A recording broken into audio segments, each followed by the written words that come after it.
हमसे 10वां number question पूछ दिया है, पुष्पी पौधों में लैंगिक जनन का वर्णन करना है। ये कितने नंबर का है? 4 नंबर का है।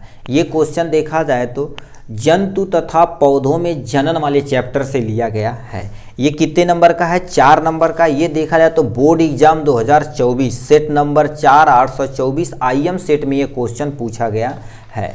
ये सब बहुत सारा चीज़ हमने कवर कर लिए हैं, हम इनके लास्ट पोर्शन पे पहुंच चुके हैं। पुष्पी पौधों में लैंगिक जनन का तुम्हें वर्णन करना, मतलब पूरा डिटेल में आपको एक्सप्लेन करना पड़ेगा, तब आपको कितने नंबर मिलेगा? 4 नंबर में। ठीक है, तो ये लिख रखा तुम्हारे पास, देखिए पौधों में लैंगिक जनन, आपको हेडिंग डालना पड़ेगा पुष्पी पौधों, या केवल पौधों में लैंगिक जनन डाल देंगे तब भी अपना काम हो जाएगा। अब ये होते क्या है, प्लीज आप ध्यान से सुनिएगा। ठीक है, लैंगिक जनन को वर्णन करना है तो सबसे पहले क्या लिख दिए हैं? पुष्पी पौधे, आवृत्ति पौधे को पुष्पी पौधा भी बोला जाता है। आवृत्ति पौधे ऐसे पौधे जिसमें पुष्प और फल डेवलप होते हैं, उसको क्या बोलते हैं? आवृत्तीय बीजी पौधे बोलते जाते हैं। आवृत्ति पौधे में नर तथा मादा जननांग पुष्पों में स्थित होते हैं। ठीक है, जो लिखा गया ना था तुम्हारे पास पुष्पी पौधे, पुष्प में देखा जाए तो एक नर और मादा दोनों प्रेजेंट होते हैं। ये आपको एक पॉइंट लिखना पड़ेगा। जिस तरह से हम पॉइंट वाइज बताएंगे उस तरह से आपको क्या करना पड़ेगा? एक्सप्लेन। ये हम पूरा डिटेल में बताएंगे, आप अपना शॉर्ट करके आप लिख देंगे, अपना काम हो जाएगा। नेक्स्ट में क्या लिखना पड़ेगा? देखिए पुष्प जनन की इकाई होती है। अब कोई पूछेगा फूल क्या होता है? फूल पौधों की जनन इकाई होती है, जो रिप्रोडक्टिव पार्ट होता है, इसी से उनका यंग वंश बढ़ता है।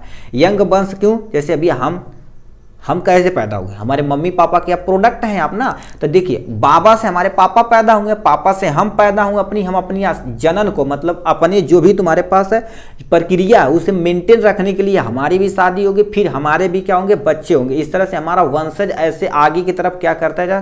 प्रोग्रेस करता चला जाएगा। कोई भी चीज़ हो, चाहे पेड़ हो चाहे जीव जंतु हो। अब बताओ आम का तुम देखो, आम पहले फरता तो कहता भाई ये मीठा खाओ, इसका जो हमारा ये बीज है, बीज मतलब कुसली है, कुसली को कहीं फेंकोगे उसके यंग वंश को तुम बढ़ा रहे हो।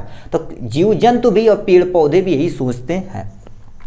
तो पुष्प जनन की क्या होती है? इकाई होती है। पुष्प में टोटल 4 चक्र होते हैं। 4 चक्र मतलब पुष्प के, एक पूर्ण पुष्प का देखा जाए, एक पूर्ण पुष्प की यदि बात की जाए तो टोटल 4 चक्र होते हैं। पहला बाह्य दल पुंज होता है, दूसरा पुंकेसर, तुम्हारे पास देखिए क्या लिख दिए जी? ठीक है, दल पुंज होता है जिसे हम पंखुड़िया बोलते हैं। उसके बाद तीसरा पार्ट पुंकेसर, इसी को नर वाला पार्ट बोला जाता है, और स्त्री केसर इसको मादा वाला पार्ट बोला जाता है। अब इन्हीं को क्या करना पड़ेगा? यहाँ आपको डायग्राम बना के इन्हीं को एक्सप्लेन कर देंगे, अपना काम हो जाएगा। आपको हम दिखाते हैं प्यारा सा एक पुष्प। ठीक है, पुष्प दिखाते हैं जिससे आपको विजिबल हो सके क्या हम कहना चाह रहे हैं। ये आपके सामने ऐसे पुष्प की संरचना आपको बनानी पड़ेगी। देखिए इसमें मेन चीज हम जो अंडरलाइन करेंगे उसी को लिखना पड़ेगा आपको इजीली तरीके से। सबसे पहले आपको क्या लिखना पड़ेगा? बाह्य दल पुंज। ये जो तुम्हारे पास ये वाला जो पोर्शन होता है ना, यही आपका क्या हो जाता है? बाह्य दल पुंज कहलाता है। अभी आपको क्या कर देते हैं, एक कोई फूल रहेगा उसको हम आपको लिख के दिखाते हैं। देखिए एक्चुअल में रात है, ठीक है, बज रहा भाई 11:43 हो रहा भाई, 12 बजने वाला, रात हो गया। ठीक है, रुकिए हम तोड़ के लाते हैं, पुष्प दिखाते हैं आपको कैसे एक्चुअल में होता है।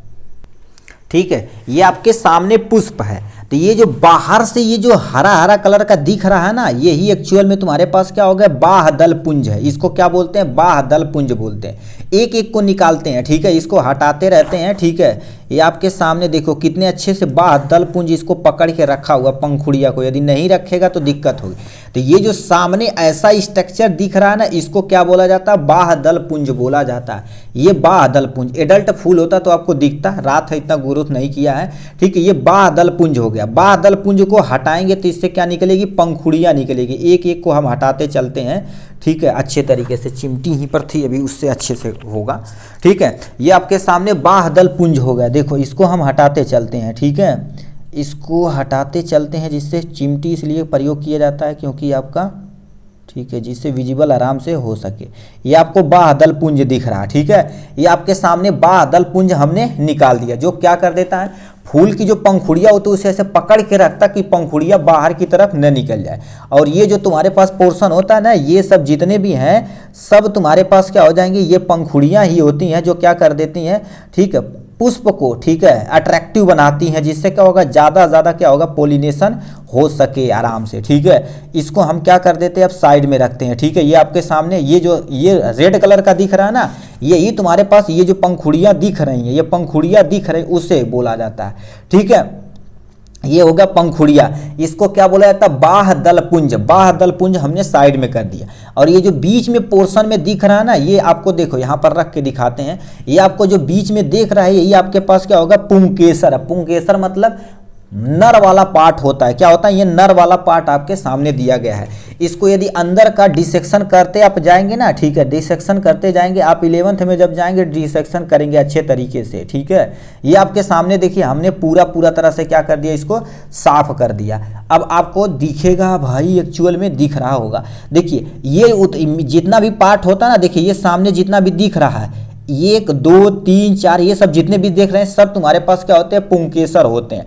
इसकी जो तुम्हारे पास डंठल दिख रही है ना, यहाँ से यहाँ तक डंठल दिख रही है, उसी को तंतु बोला गया। उसको क्या बोला गया, तंतु बोला गया। इसको यदि अंदर डिसेक्शन करके जाएंगे ना, ठीक है, अंदर करके जाएंगे, ठीक है, तो आपको कुछ ऐसा दिखेगा, ऐसा नज़ारा दिखेगा, जिसमें आपको थोड़ा सा क्या करना पड़ेगा, ठीक है। इसको और हम क्या कर देते हैं, डिसेक्शन करके आपको दिखाते हैं साइड में, ठीक है।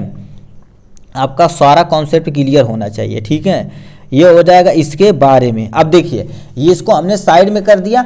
इसके अंदर ये जो वाला पार्ट है, यही तुम्हारे पास क्या होगा, स्त्री केसर, जो अंडाणु होता है, इसी के अंदर अंडा प्रेजेंट होता है। इसको यदि आप तोड़ेंगे ना, इसी के अंदर अंडा आपके एक्चुअली प्रेजेंट होता है, ठीक है। तो ये तुम्हारे पास क्या करना पड़ेगा, पुष्प आपको प्यारा सा बनाना पड़ेगा। ये बीच में ये जो वाला पोर्शन होता है ना, इसको हम क्या, वर्तिकाग्र, इसी पे हमारे पर नर वाला पार्ट आके गिरता है, जिससे इस नली के द्वारा क्या कर देते हैं, अंदर आता है और अंडाणु को फर्टिलाइजेशन करता है, जिससे फूल से क्या हो जाता है, आपका फल में परिवर्तित हो जाता है, ठीक है। तो आपको दिखा दिए, ये तुम्हारे पास क्या होगा, 2 चीज हमने बता दिया अच्छे तरीके से।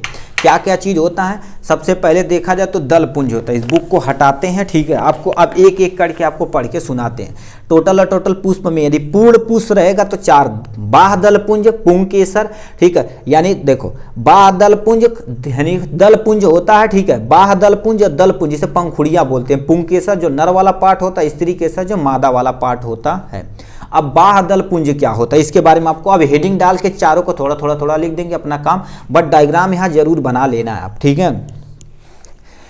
बाह्यदल पुंज पुष्प का बाहरी चक्र होता है, जो प्राय हरे रंग का होता है। आपको दिखाएं, ये हरे कलर का होता है। आप भी देखें, यह कलियां अवस्था में पुष्प को रक्षा करता है। अभी देखिए, कली अवस्था में तो पुष्प को ऐसा पकड़ के रखा था कि कली इधर उधर न हो जाए।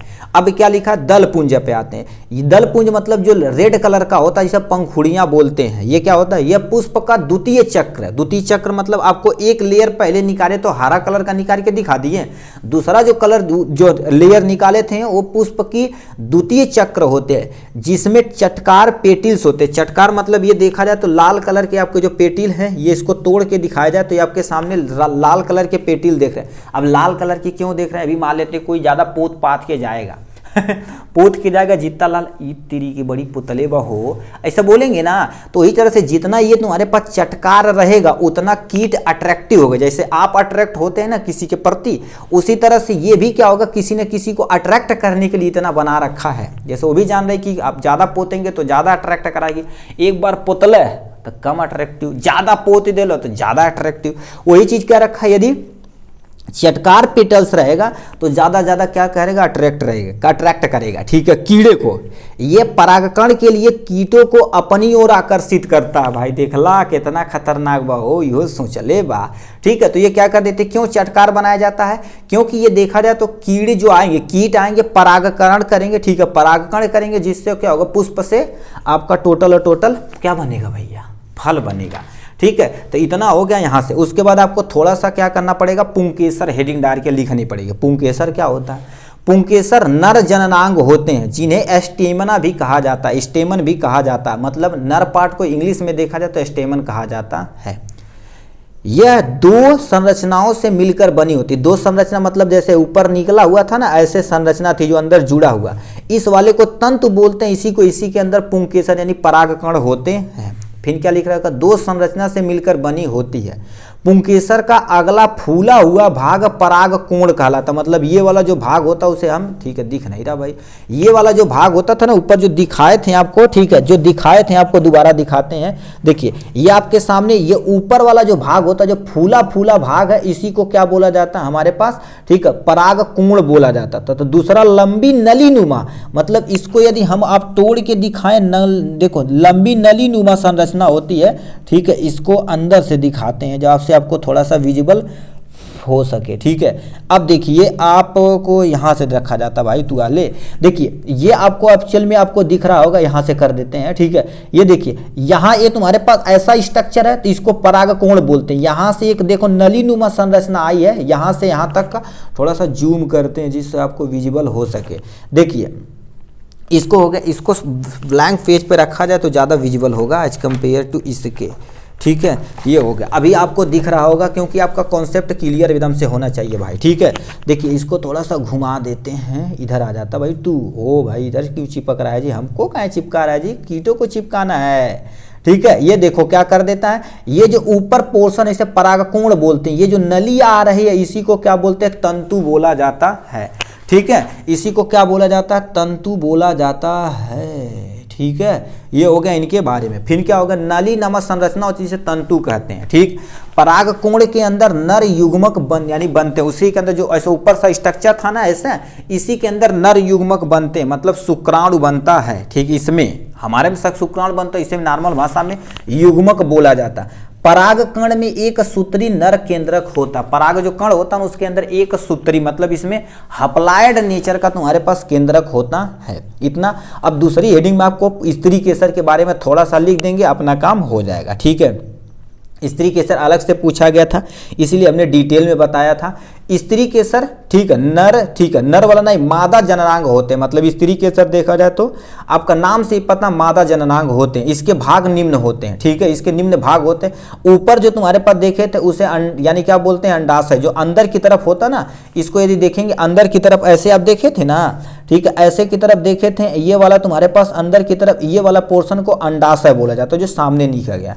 स्त्री केसर का नीचे का भाग मोटा भाग होता है जिसे क्या बोलते हैं, अंडाशय कहलाता है।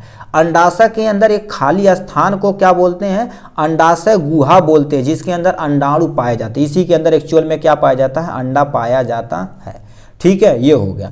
अब यहाँ पर क्या होगा, वर्तिकाग्र, यह क्या कर देती हैं, यह अंडाशय से निकली एक पतली नाल के समान संरचना होती जो अंडाशय को वर्तिकाग्र से जोड़ने का काम करती। मतलब ये जो तुम्हारे पास ये जो नलीनुमा संरचना उसी को वर्तिकाग्र यानी स्टाइल बोला जाता है। ये वर्तिकाग्र को तथा अंडाशय को जोड़ने का काम करती है। ये पॉइंट हो गया। लास्ट पॉइंट में वर्तिकाग्र लिख देंगे, जो सबसे ऊपर वाला हिस्सा था, ठीक है। यह एक तुम्हारे पास क्या होती है, समतल संरचना होती है जो वर्तिकाग्र के ऊपर की ओर स्थित होती है। यह पराग कणों के लिए क्या होता है, एक प्लेटफॉर्म प्रोवाइड करती है। कोई भी कीट इसी के ऊपर लाके पराग कण को रखेगा और वो सक करके अपने अंदर करके फर्टिलाइजेशन कर लेगा। परागकण क्रिया के समय इसके ऊपर ही परागकण आकर गिरते हैं और प्रायः चिपक जाने, ये क्या होता है, इस पे प्रायः चिपचिपा पदार्थ होता है जो चिपका लेता है और उसके बाद पॉलिनेशन हो जाता है। अब आप समझिए ये जितना भी संरचना हम बनाए हैं, देखिए हम क्या बोले स्त्री के लिए, ये वाला जो पोर्शन था इसी को वर्तिकाग्र, इसी पे आके हमारा जो भी नर वाला पार्ट रहेगा इसी पे आके गिरेगा और ये चिपक जाएगा और इस नली के द्वारा अंदर आके क्या होगा, अंडाणु में जो भी अंडा रहेगा इसे फर्टिलाइजेशन करेगा, जिससे एक नया बेबी डेवलप हो जाएगा, मतलब फल बन जाएगा, ठीक है। ये हो गया। और ये जो तुम्हारे पास नलीनुमा एक को बनाए थे ना, एक को बनाए थे, एक को यदि उठा के इधर लाए तो इसे परागकोश बोलते हैं। ये जो नलीनुमा संरचना इसे तंतु बोले, पूरे को मिला के पुंकेसर बोला जाता है, ठीक है। इतना चीज आपको क्या करना पड़ेगा, इसमें एक्सप्लेन करना पड़ेगा, ठीक। ये था आपका प्यारा सा क्वेश्चन। चलिए नेक्स्ट क्वेश्चन की तरफ रुख करते हैं भाई।